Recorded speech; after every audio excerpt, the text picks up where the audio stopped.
Malvan highway પર દુદાપુર નજીક ટ્રકમાં ડીઝલની ટાંકી ફાટતા ટૂંકમાં ટ્રકમાં આગ લાગી હતી।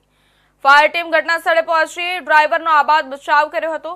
હાઈવે પર અફરાતફરીનો માહોલ સર્જાયો હતો। હાઈવે પર વાહનોની લાંબી લાઈનો લાગી હતી। ધ્રાંગધ્રા સહિતની ફાયરની ટીમો ઘટના સ્થળે પહોંચી હતી અને આગ પર કાબુ મેળવવામાં આવ્યો હતો। ટ્રક ડ્રાઈવરનો આબાદ બચાવ થયો હતો અને આગે વિકરાળ સ્વરૂપ ધારણ થતા ટ્રક બળીને ખાખ થઈ ગયું હતું।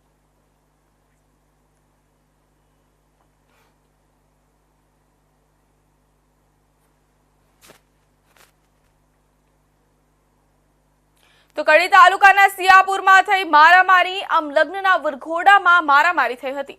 દુધાઈ ગામના યુવાનો અને સિયાપુર ગામના યુવાનો વચ્ચે મારામારી થઈ હતી।